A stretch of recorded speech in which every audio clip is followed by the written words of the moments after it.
ഈ ഒരു പ്ലോട്ട് എടുത്ത് കഴിഞ്ഞാൽ നിങ്ങൾക്ക് ഇതിനകത്ത് ഒരു വീടൊക്കെ വെച്ച് താമസിക്കണമെന്നുണ്ടെങ്കിൽ ഇതാക്കണം. ഈ റോഡ് സൈഡിനോട് ചേർന്ന് ഇവിടെ ഇപ്പൊ ഏകദേശം ഒരുവിധം ലെവലായി കിടക്കുന്ന സ്ഥലമാണ് കേട്ടോ. ഒന്ന് നീക്കം വലിച്ചൊന്ന് റെഡി ആയി കഴിഞ്ഞാൽ നമുക്ക് ഇവിടെ തന്നെ റോഡ് സൈഡിനോട് ചേർന്നിട്ട് തന്നെ വീടെല്ലാം വെക്കാം. നമുക്കൊരു 700 മീറ്റർ പോയി കഴിഞ്ഞാൽ നമ്മളെ മാലക്കല്ല് ടൗണിലേക്ക് എത്തിട്ടോ. ടൗണും കാര്യങ്ങളൊക്കെ നമുക്ക് അടുത്ത് തന്നെയാണ്. 1 കിലോമീറ്റർ പോയാൽ മതി. പിന്നെ നമുക്ക് സ്കൂളുകളാണെങ്കിലും നമുക്ക് ഈ മാലക്കല്ല് ടൗണിലേക്ക് എത്തിക്കഴിഞ്ഞാൽ ഹയർ സെക്കൻഡറി സ്കൂൾ ഉണ്ട്.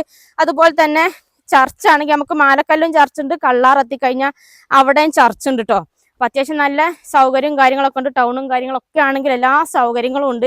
ഇനി നമുക്ക് അടുത്ത് ഇതാക്കണം നമ്മളെ ഷീറ്റ് അടിക്കാനൊക്കെ സൗകര്യത്തിന് ഇപ്പൊ ഇതിനകത്ത് ഒരു മെഷീൻ ഉണ്ട്.